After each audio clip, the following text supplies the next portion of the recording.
Welcome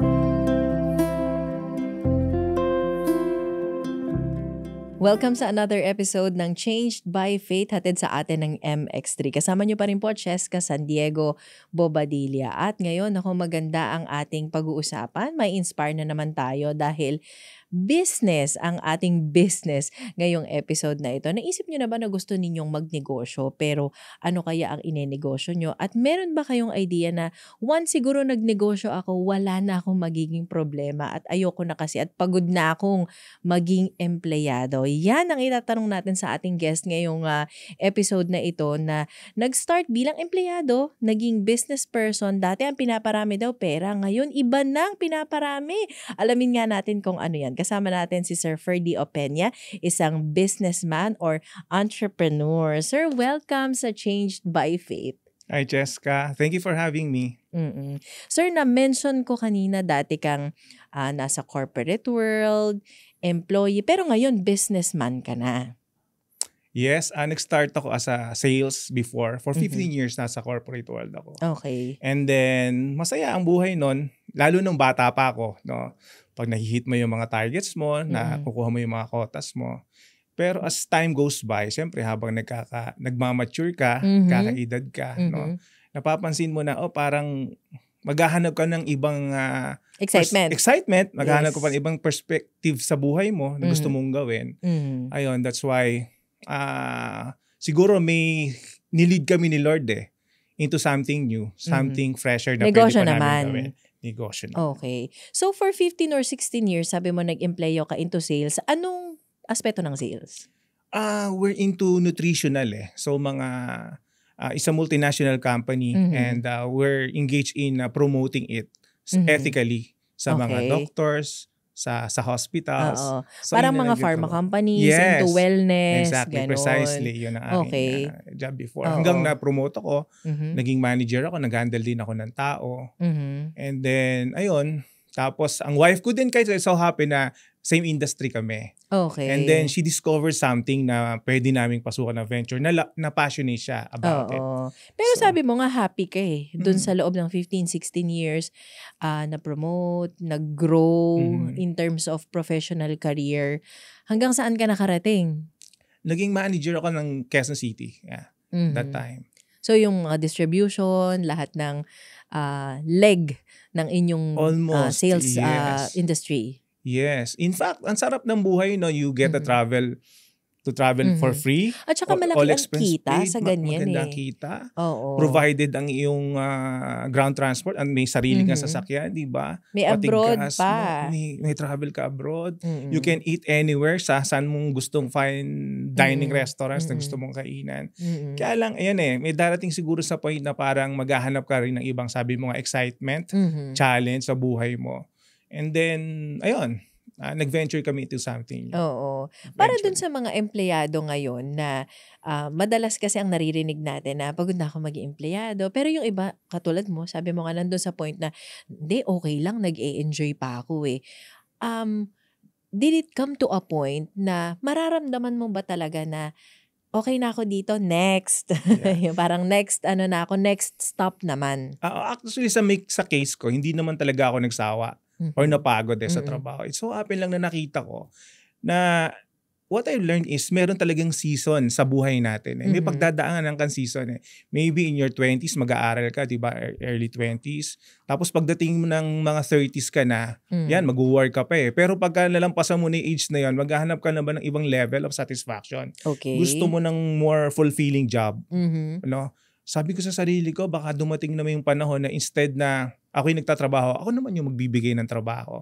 So, life with significance and meaning. Okay. Parang doon kami ginaguide ni Lord. Oo. Kaya siguro napunta rin kami sa negosyo. So, parang yun yung medyo turning another page sa buhay mo. Yeah. So, syempre kapag manager ka, medyo na-promote ka na, ikaw na sir yung nagtuturo di ba? Sa mga bagong pasok, sa mga under sa'yo. So, naging magandang training ba sa'yo yun? Exactly. Bago mag-business? Especially sa mga multinational company, they're really spending money for training and development. Millions ang ginagastos namin dyan for the training. Oo. Na isipin mo, tinetrain ka nila para mas maging magaling kang entrepreneur. Na darating pala ang araw na you will put up your own business pero hindi sila nagiging madamot in that aspect. Kasi gusto nila, tinetrain nila habang nasa kanila pa than never to train them at all. Mas mabuti na yung tinrain mo yung empleyado. Para naman dun sa ibang mga ang company nila may ino-offer kasing free training pero may mga companies na siguro walang ino-offer na ganon. Marami ng trainings ngayon, Sir Ferdy, diba? Yeah, na pwede nilang i-subscribe, pwede sila magbayad. May mga free actually. So helpful pala talaga yun. Talaga, lalo na yung mga decision making and judgment and decision making na mga training and seminars, napaka-useful niyan. Because now sa current position namin as leaders, sabi sa studies, in a day daw meron kami 35,000 decisions na kailangan gawin. Wow. In one day. So kung hindi ka talaga technically equipped to do sound decisions, medyo baka mapariwarha yung company mo. Kung hindi ka na-train sa ganon. Hindi kayo nag-train. So masasabi mo ba, maganda talaga o dapat talaga pinaghahandaan mo yung pag-shift mo from being an employee to being an entrepreneur or businessman? Actually, Miss Cheska, even yung mga children namin, gusto namin i-immerse muna sila sa corporate world. Hindi muna sa amin. Mamasukan muna kayo. Mamasukan muna sila. So may transfer of know-how, may transfer of technology. Para pag pumunta sila sa company namin, meron na silang something na dala. No, para ma-integrate naman sa company, sa system ng company. So talaga napaka-important na mayroong proper training. In fact, ngayon kahit na may-ari na kami ng company, nagtitrain pa rin kami. We still paid for seminars, attending seminars here and abroad para lang may equipping. Para meron kaming maituro sa mga empleyado namin. Maraming mga ganyan na siguro may family business na o yung mga magulang ay mga business owners na tapos ipapasa yan sa mga anak. Dalawang option lang daw yan. It's either parang automatic ka daw mapupunta dun sa negosyo ng parents mo or yun nga yung katulad ng gusto nyo mangyari, doon muna kayo sa labas and then tsaka kayo namin iha-hire. Yeah, that's what we call succession planning. So talagang pinag-aaralan yan, no? So dinidefine yung mga magiging specific roles ng mga children o mga successors para maging smooth yung transitions. Kasi alam natin, maraming malaking kumpanya ngayon sa Pilipinas, pag namatay na yung kanilang original founder, nawawala na rin yung company. Diba? May manonotice ng ganyan, bumabagsak. Because hindi nga smooth yung kanilang transition sa heirs o sa tagapagmana ng legacy brand na hawak nila. Kaya bumibilib ako sa mga malalaking kumpanya katulad nila Henry C. Na naipapasa ng ilang generations. Na hindi mo nararamdaman, wala na pala sila. At maganda ron, mas pinapa-enhance pa, mas ini-improve pa nila yung quality of life, quality ng company. Yung mga younger generations, mas napapalago pa nila yung negosyong iniwan ng grandparents and parents, di ba? Yeah. So, yun ang mga idol namin, mga lodi namin. Di ba? Yun ang goal ng lahat. Pero bago ka pumunta dun sa gano'n na, of course, gusto natin maging successful, profitable yung business natin. Ano yung mga learnings? Kasi yung isang option nga, magtrabaho muna kayo, tapos i-hire namin kayo para dito sa business natin na ready na kayo. Yung iba naman, kumbaga ina-absorb na dito kita iti-training mismo sa ating negosyo. Isang option din yun, sir. Yeah. Meron kami, lalo na sa mga blue-collar workers namin. Ganun approach namin. Mas maganda ngayong mag-train ka na lang. Kahit yung mga zero knowledge as what we call them Lalo na yung mga skill-based. Kasi ang mga empleyado namin, masahista, manicurista, mga spa personnel. So, ang naging business strategy namin, yung business model namin is to create a good training academy.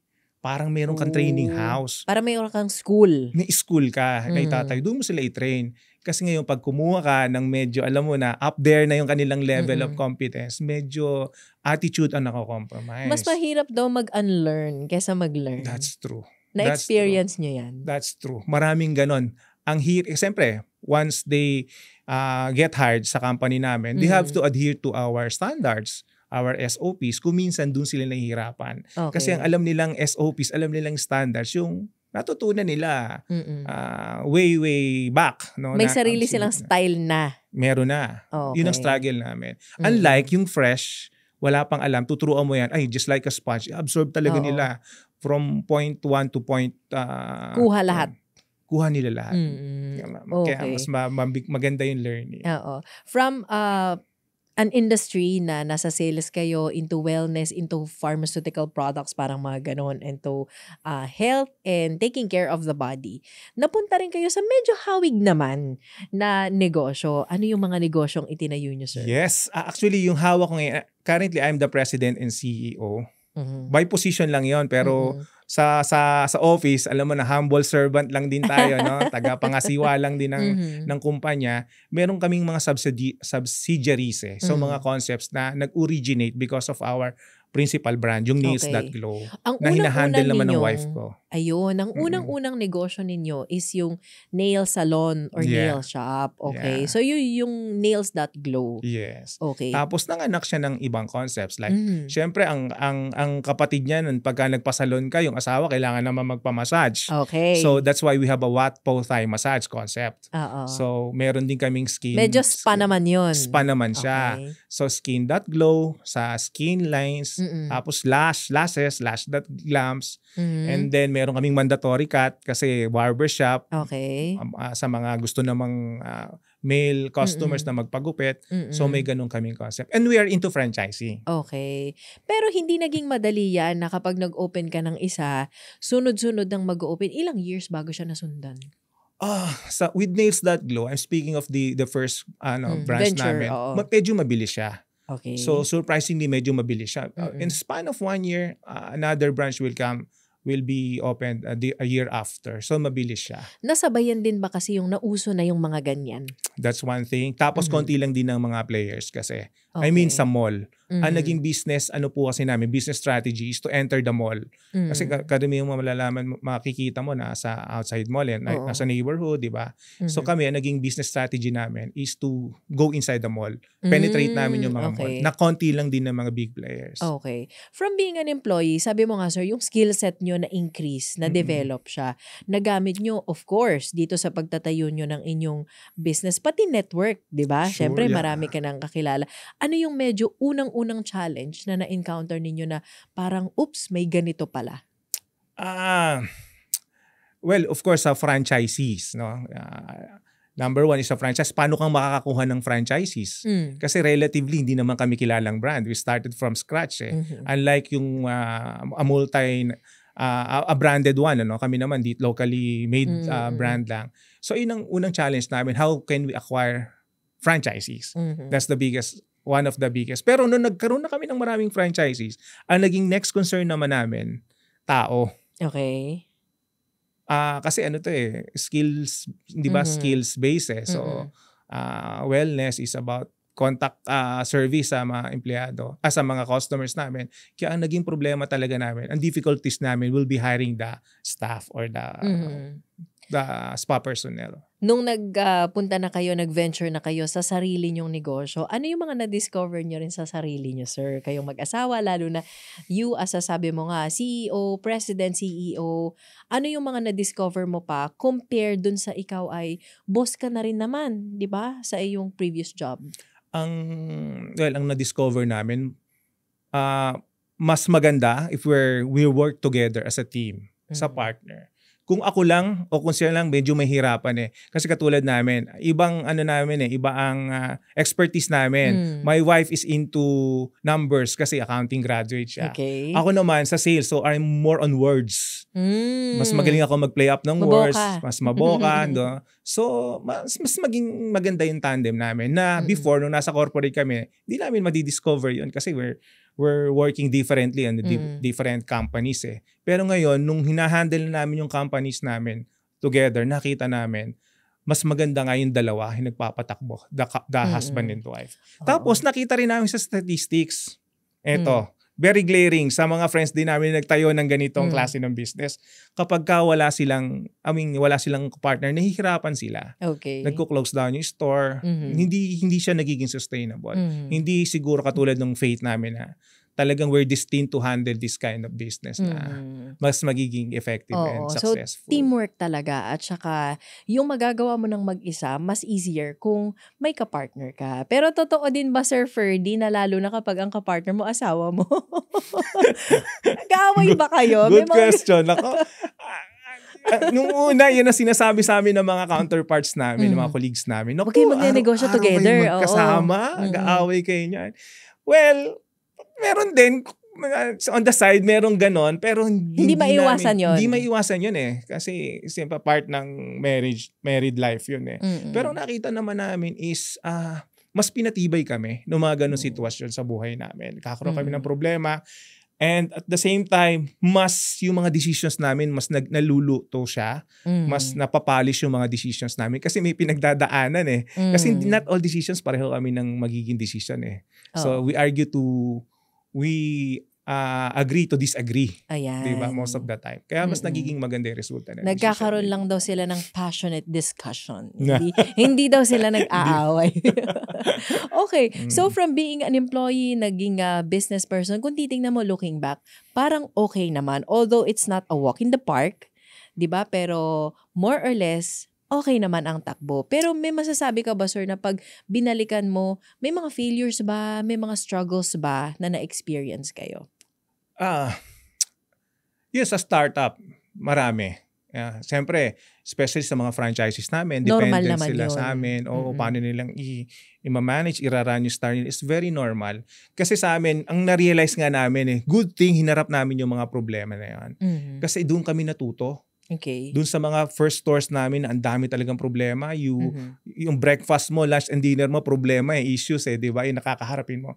Pero we're thankful, grateful kasi kung wala yung problema na yun, ngayon, pag dumarating namin sa amin yung mga ganong problema, it's just a piece of cake. Alam na namin, nangyari na yan, nasolve na natin yan Ang maganda pa namin sa amin ngayon, nakakapagturo kami sa mga tao namin with our managers on how to handle those situations. Ganito yan. Kasi mentor na kami ngayon. Nangyari na sa amin dati yan. Ganito ang ginawa natin. Itong effective way para ma-address natin yan. So imagine kung hindi namin, tinakasan namin yung mga ganung problema, nilayuan namin, hindi kami matututo. Okay. Hindi kami mag-scale up siguro into the numbers that we required for the franchise. Oo. So ngayon nagpapa-franchise na kasi kayo ng mga brands ninyo. Nakaka-encounter din kayo ng iba't ibang personality ng mga nagfa-franchise sa inyo. Yes. That's true. Kaya ang prayer namin, Miss Cheska, Lord, sana provide mo sa amin yung right people. Provide mo sa amin yung right staff. Provide mo sa amin yung right franchises. Nung ganito ang dasal namin, everything is now falling into places. Kahit paano nababawasan na yung mga problematic namin relationship with our franchises. Mababait sila. Kumbaga nasi-screen na. Nasi-screen na. Hindi katulad talaga dati kasi accept ka na lang na accept before kasi you want to grow your business, di ba? So ngayon, hindi May mga filtering system kami, may mga checklist muna kami, di ba? Mas strict kami doon, ma-adhere talaga kami doon. Especially in the aspect of compliance, tinitingnan namin yon para hindi kami magkaroon ng problema. Kailan nyo yan na-realize na sige, lahat ng gustong mag-inquire, di ba? Sayang yan another branch din yan. Another addition to our numbers. Kailan nyo na-realize or medyo na-observe nyo na, teka, upuan natin kasi parang hindi nagtatagal yung ibang mga nagfa-franchise, parang hindi sila nag-grow, tapos eventually, humina ba? Yeah.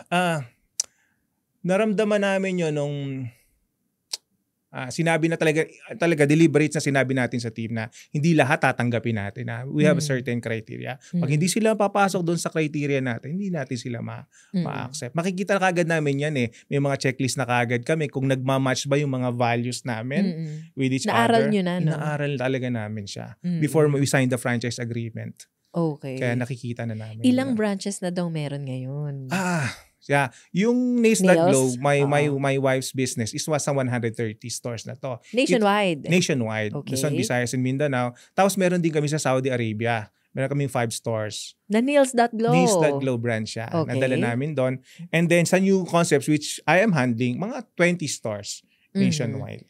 Okay. And growing pa? And still growing. Yeah, okay. Still growing. So, dati daw ang pinaparami nyo hindi lang mga branches, pera, income ang pinaparami. Kasi yun ang goal naman ng halos lahat ng mga negosyante. Pero parang ngayon yata hindi na yun ang goal ninyo, Sir Ferdy. True. Alam mo yun, natutunan namin mas naging spiritually grounded na kami. Especially nung nag-came up na yung point sa buhay namin na lalo kami naging closer kay God.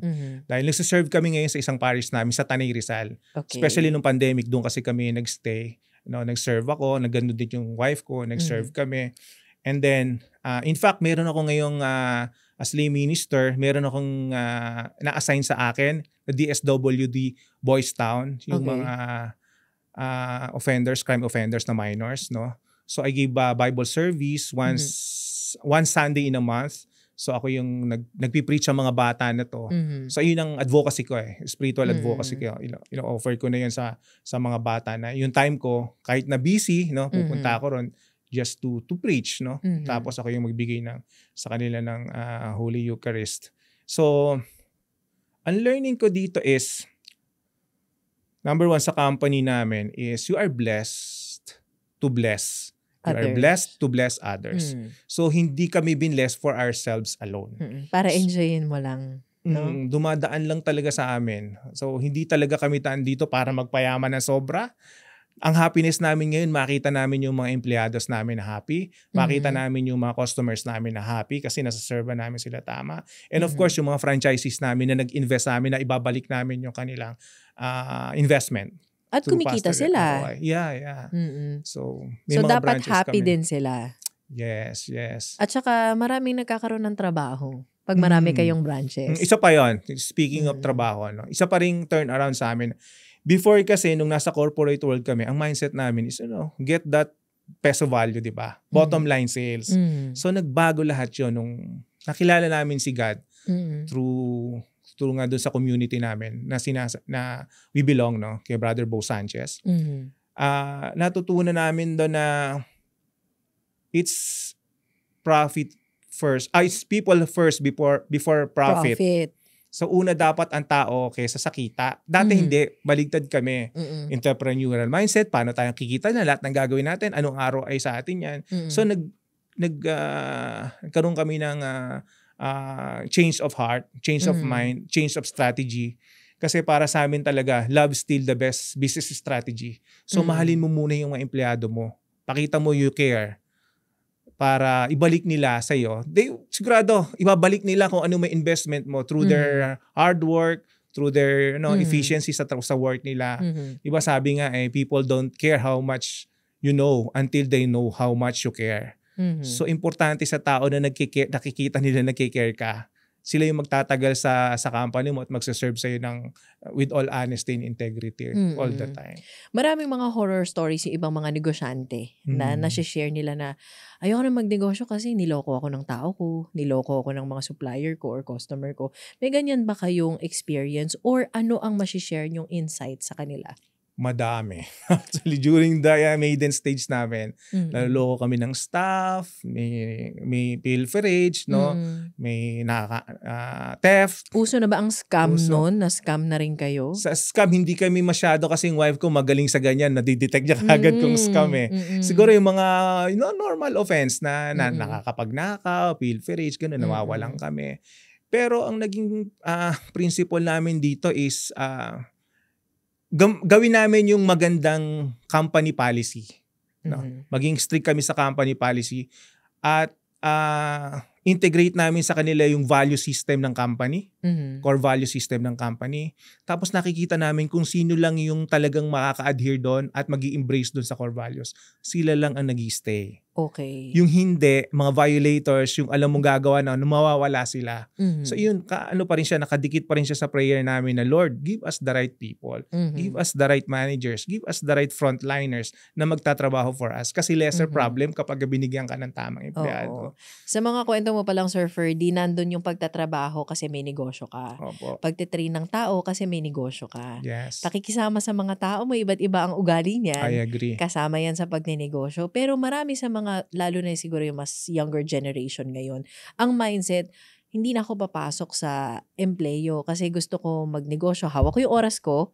Tama naman yung mindset. Gusto nila, hawak nila yung oras nila, yung pera ko, 'di ba? Mas mapapalago ko kung hindi ako empleyado kasi syempre ang sweldo mo, hindi naman nagbabago yan eh.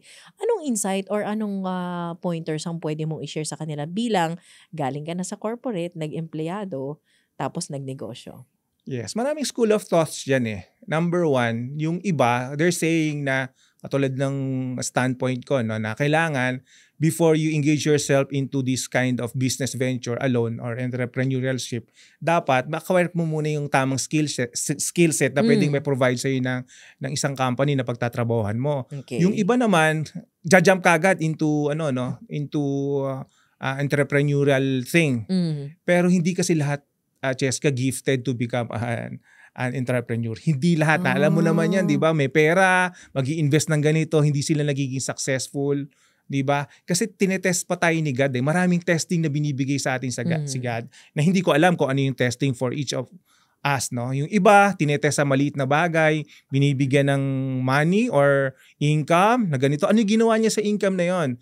So baka hindi pa prepared yung heart nila to handle that kind of scenario. Kaya iba nagfe-fail sa business. Yung iba naman, outright, they can jump, nagiging successful lang. Siguro ko, meron ganon, a little percentage. Pero masasabi ko, the best pa rin is to acquire knowledge and know-how from outside. Okay. Before you venture into this kind of business. Kasi kami din sa checklist namin, hindi tinitingnan din namin yung kung may experience ba sila ng other business, nag-work ba sila bago mag-franchise eh. Kasi they would fully understand pag nag-franchise sila, alam na nila yung takbo ng negosyo na hindi lagi, kasi kakala nilang iba, pag nag-franchise ka, lahat sure ball na, sure ball diba? na, wala akong gagawin, dapat kikita ako, which is not the real thing. So, marami pa rin 90% ang handiwork manggagaling pa rin sa franchisees. So those things, kailangan matutunan pa rin ng investors. So naniniwala ka, sir, na hindi para sa lahat ang pagnenegosyo? True, hindi para sa lahat. That's the sad fact, pero yun ang totoo. So kung minsan isa calling din, gift sa'yo ni Lord, di ba? Na-test ka niyan, ito si Ferdy, binigyan ko to ng ganito, naaalala ko nung maliit pa to, binibigyan ko to ng gano'n, papalaki niya, nagiging good steward siya ng money. Na magnify yung kanyang honesty sa money. So bibigyan ko siya ng mas malaking role pagka nag 40 years old na siya o nag 50 years old na siya. Pero yung iba kasi hindi, walang ganon. So meron kasing nagiging successful naman being an employee. Marami rin naman ganyan. They're earning much din being an employee. But you'll never know kung hindi mo susubukan. Yes. Tama rin yun. Pwede mong subukan, pero yun nga, be prepared. Dapat meron kang burn rate na tinatawag. So meaning to say, pag nawala ba yung investment mo na yun, end of the world ka na ba? Or burn rate mo yun, masunog man yan, okay lang sa akin kasi kaya yan sinubi ko yan talaga, in-spare ko yan for the business. Yung iba kasi, all out, nasa negosyo, tas hindi magiging successful, what will happen? So diba, magiging disaster para dun sa tao. Sa negosyo nyo, sabi mo, in-incorporate nyo na yung mga tamang values, di ba? Kasi napapansin nyo na, teka lang, parang kailangan salain muna natin yata yung mga nakakausap natin. So may tamang direction na kayo. Kailan dumating ito at kailan nyo na nag-umpisang i-incorporate si God sa pagnenegosyo? Yeah. Nung nag-a-attend na kami ng seminar ni Brother Bo Sanchez, no? So nalaman namin from other great leaders, other great business owners na ang number one trait na mayroon pala dapat tayo as business owners, maging humble. So in-incorporate namin yung humility sa aming core values. Wherein, accept na you should keep on learning. So huwag kang masatisfy sa kung ano lang ang alam mo. And be humble enough na may mas magaling sa'yo. Kaya kami sa company namin, nag-hire kami ng mas magagaling sa amin. Hindi pwedeng kung mag-hire kami, tas magaling kami, kasing galing lang namin o mas magaling pa kami, ba't pa kami mag-hire? So those kind of philosophies na nakakatulong para mas maging maganda yung takbo ng company. Humility, God-centeredness, no? Simpleng, dapat ang mga empleyado mo bago mag-start ng work, nagdadasal sila, nagpapasalamat sila, may sense of gratitude. Yung mga ganong simpleng bagay would mean a lot. Lalo na pag nakikita ng mga empleyado mo na, ay, yung company nito, they're paying tribute to God, yung ultimate provider na lahat ng bagay. Paano binago ng pagpasok ni God sa business nyo ang inyong business? Kasi hindi yan ganong kadali na i-accept nila na, sabi nga, following God, minsan may inconveniences. 'Di ba? Yung magba-Bible study muna kayo, magpe-pray muna kayo. Not everyone subscribes to that na mga empleyado ninyo. Paano nyo to hinandle? sabi nga sa studies ang mga empleyados daw ngayon, yung 10-80-10 rule, 10% daw ng mga empleyado, okay, will do the initiative para magtrabaho, para sumunod sa'yo. Initiative, di mo inutusan yan, 10% of your total employees. 80% are just waiters. Yung 80% na yun, maghihintay ko ano yung utos ng boss nila. Kung walang inutos sa akin, hindi ako kikilos. Basta kung ano lang ilatag sa akin, ano ibaba sa table ko, gagawin ko, yun ang gagawin ko. That's 80%. 10%, those are resistant to change. Okay. Ayaw nila nung... Hindi talaga susunod yung mga yun. Hindi susunod at all yan. So kung ganun ang statistics, nakakatakot, parang, di ba, parang hirap ang negosyo. Kaya yun ang pinapalitan namin ng mindset sa office namin Dapat tumaas yung 80% na yon na hindi lang waiter, tumaas. About siguro kahit maging 50% na lang, may initiative, no? 30% waiters, tapos mababa lang, or less than 10% yung mga resistant to change, no? Yun ang ginagawa namin sa companies namin. Pero may struggle pa rin. Pagka nagpapatawa ako ng Bible study or feast light dun sa office, hindi naman lahat umaattend. But I'm not forcing them. Pero ganun talaga Ganun talaga ang culture namin sa opisina. Hindi naman namin talaga nire-reinforce. Oo, When you it comes still to belief, continue. we still continue, yeah. Okay. Kung titingnan yung pag-uumpisa nyo na siguro merely on your own strength and wisdom and effort versus dun sa ngayon na sabi nyo nga unti-unti, naa-apply nyo na yung mga principles na natututunan niyo about God-centered business. Anong change ang meron?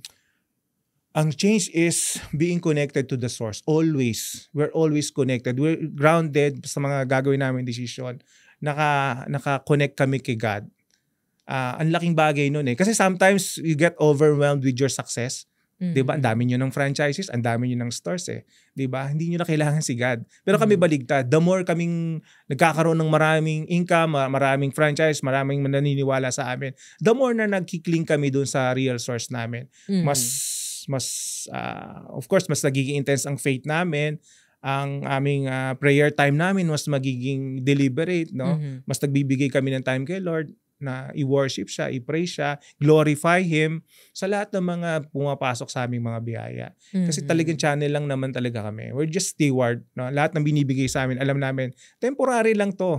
Temporary lang to. At may reckoning to at the end of the day. Tatanong sa amin, Ferdy, ano yung ginawa mo nung nasa lupa ka? And I want to say, my master, na I'm your faithful servant. Mission accomplished. Oo, ang masasabi sa inyo, that's the goal. Yeah. 'Di ba? Pero marami sa mga businesses ngayon, although siguro Sir Ferdy hindi pa dumarating sa kanila yung tamang panahon na kanilang marirealize na kapag mas busy ka daw, mas maraming ginagawa mo, mas marami kang pera, minsan mas hindi mo naririnig si God Mas wala kang time sa kanya. True. So ako ngayon I'm almost hindi pa naman ako senior, pero I'm semi-old man. I'm already 50 years old So ngayon, nasa season na ako na I want to live a significant life. No? Sharing what I know do sa mga empleyado namin, building a good family, no? A good marriage with my wife. So nandun ako, hindi na nga yung masyadong more on, giving insights to mga manager. Would you believe sa office namin, talagang more on mind work na lang kami. We don't go to the 130 stores anymore. Hindi na namin mapupuntahan yun kasi may limitations na. Pinagdadasal na lang namin, no? Or minsan pag may opportunities. Trust and faith. Yes, diba? Trust and faith. That's mga conferences namin. Pero at the end of the day, nandun yung trust namin na pagka nagre-rest na kami, God will take over. When we're sleeping, God is there. Sino yung tatrabaho? Pag gising kami, magtatrabaho kami, giisip kami, kikilos kami, pero pag matutulog na kami, resting, I know God will take over. Na-realize mo yan, sir, at na-witness mo talaga na, Lord, hindi na kami to. Itong mga success na to na dumadating, hindi na ito yung in-effort namin ng sobra-sobra. Oo, madalas. Kasi, magigising ka sa katotohanan na things will just fall on the right places na hindi ka na masyado na mong problema. Padarating na lang, ito target namin, na-hit namin, hindi naman effortlessly, pero may effort pa rin naman. Kaya lang, parang God, ang galing mo. You don't strain yourself. Yeah. Hindi namin overstretching. Hindi na kami ganun eh.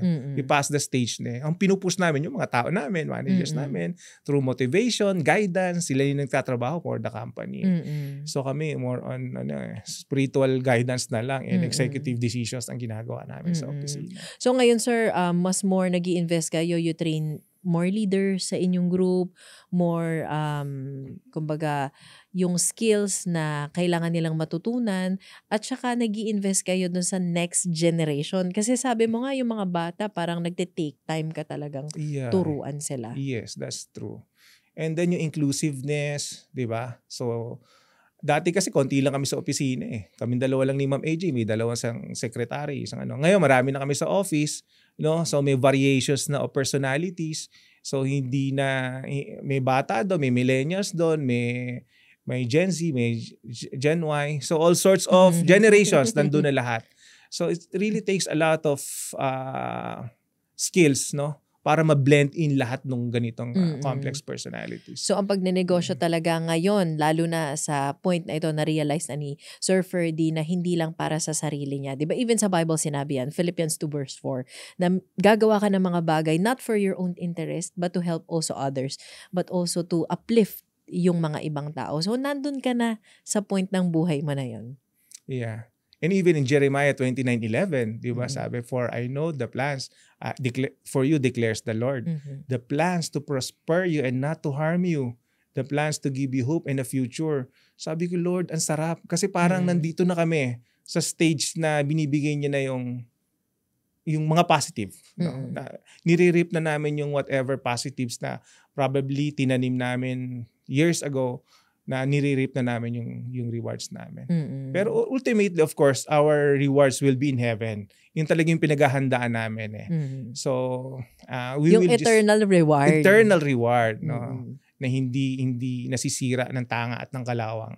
Diba? So, that's more rewarding for us. Oo. Anong mensahe mo, sir, sa mga nagnenegosyo ngayon na sa sobrang dami ng challenges ay gusto nang mag-give up? Na baka ma-realize nila, baka ako yung sinasabi ni Sir Ferdy na hindi para sa akin ang pagnenegosyo. Anong pwede mong sabihin sa kanila?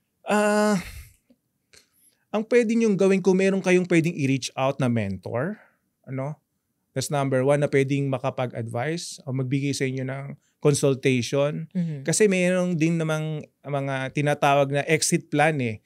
If the business not doing good anymore and it's not giving you the payback, hindi mo na siya kailangan pang ituloy. May mga ganong sitwasyon. So ang pwedeng makatulong sa iyo diyan is a good mentor. Kami, open kami, no? Pwede nyo kaming tawagan, you can reach out sa aming webpage, no? Para makapagbigay kami sa inyo ng, may mga signs and symptoms na kasi ang negosyo kapag kailangan mo ng bitawan eh. No? Ngayon, kung pwede mo pa bang ibigyan ng chance, ayun, makikita rin ng mentor mo. No, makakapag-guide sa iyo kung pwede mo pang ituloy yung negosyo. Minsan kasi akala natin, 'di ba, nagdo-nose dive na yung business, pero maraming mga kwento, stories na akala nila magsasara na pero nakaka-rebound pa eh. So mga ganong sitwasyon. So, ayun, get a mentor. No, so kung kailan mo pang mag-aral, magbasa, umattend ng mga seminar na may mga open forum na pwede ka magtanong para makakuha ng insights, better for you. Oo, wag ka agad susuko. Wag ka agad susuko. Meron nga nag-comment sa atin, sobrang nakaka-inspire po panoorin, totally worth the watch. Sabi ni Ian Lapid 3104. Dito siguro nakatutok sa atin sa episode ngayon. Para naman doon sa mga nanonood o nakikinig sa ating episode ngayon, sir, na takot silang magnegosyo na okay na ako dito. Gusto kong umunlad. Ayokong forever maging empleyado. Kaso nakakatakot. Yeah. First is kailangan is i-develop mo muna yung inner core mo as a businessman. So, paano mong gagawin yan? Ganun pa rin, educate yourself. Yung mga Go Negosyo, may mga free seminars about business yan eh. Tapos, ang maganda sa Go Negosyo, sometimes kami pa yung mga guest doon, yung mga franchisors, may mga brands. Mentors. Kami ang mentor. You just have to sit down kung ano yung mga questions ninyo. Feel free to ask questions. Magtanong ka, in and out about business. Sasagutin namin yon. And then, of course, reading. Pwede kang magbasa. May mga podcast din related to business eh. 'Di ba? Pwede mo 'yang pag-aralan. Ako din, franchisor na ako. Pero ako nakikinig pa rin ako sa mga podcast ng mga great business leaders na ina-idolize ko. Kaya Ayun, never stop learning eh. When it comes to business, talagang mag-aaral at mag-aaral tayo. Hindi siya tsambahan lang.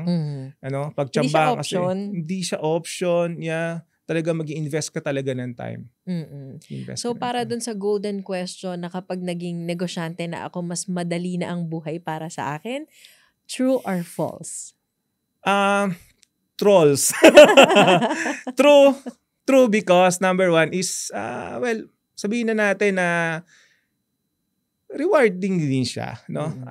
Siyempre, kapag yung negosyo ka, na-create mo na yung status mo na you've proven something when it comes to entrepreneurship, no? Minapatunayan ka na, palalo pag successful yung brand mo. Ang downside naman noon, of course, everyday may problema pa rin, may mga issues ka pa rin na haharapin, may mga customer complaints ka pa rin na haharapin, 'di ba? May mga targets ka pa rin na kailangan mong i-hit, may pressure pa din. And not because may pressure, give up ka na. Sometimes yun ang magpapatibay sa'yo, magpapagaling sa'yo yung pressure eh. Yun ang tinuturo ko nga sa office eh. Every time I do our town hall meeting, sabi ko, we should celebrate failures. Kasi oftentimes, sineselebrate ang natin wins success. lang. Oo eh. Mali eh. Dapat pati failures kasi doon ka matututo. Doon ka lalong matututo, 'di ba? Sometimes nga sabi nga nila, experience is the best teacher daw, 'di ba? Sabi nila. Pero kung tutuusin mo, hindi mo na kailangan ma-experience 'yon. The experience of others are the best teachers. 'Di ba kung ano 'yung experience ng taong ito, ayaw mo mangyari sa iyo, yun ang gawin mo sa buhay mo. So yun ang natutunan ko rin in the aspect of business. Okay. Na pwedeng makatulong sa kanila. Kaya ang pagnenegosyo, maaring gift mo yan, maaring yan ang destiny or calling ni God sa iyo, sabi nga ni Sir Ferdy. Kaya sa mga nanonood sa atin na takot magnegosyo, sabi nga niya, paghandaan ng maigi, paghandaan ng mabuti. Dun sa mga medyo gusto naman ng sumuko at parang medyo giving up na, baka calling mo yun or redirection. Yes, I agree. Sometimes, katulad nito, yung new concepts that I'm handling, offshoot lang to talaga ng isang brand namin ng Nails.Law. Because nasa-saturate na namin yung market. Ang tendency ng mga negosyante, wala na, nasa-saturate na natin ng market eh. Lahat ng mall available na yung brands natin. Wala na tayong pupuntahan. Let's rest na. Pero kami, we thought of having new concepts. Kasi aside from nails naman, madami pa mga services na available. Like massage, di ba? Like barbershop. So doon naman kami pumunta. Para when they hear Connect the Dots Group, alam nila it's synonymous with the term excellent service, quality service ang makukuha ng mga customers namin. Ayan. At saka ang pagiging business person pala, no, you never stop helping and you never stop evolving. Hindi dahil ang dami-dami mo ng branches or na naging sikat ka na, stop na. Hanap ka pa ng ibang pwedeng way para mag-expand. Yeah. Pero kailangan, ang goal pa rin is makatulong. True. Yeah. Anong mensahe mo, sir, sa mga nakikinig, nakatutok sa atin ngayon na inspired naman sa iyong kwento?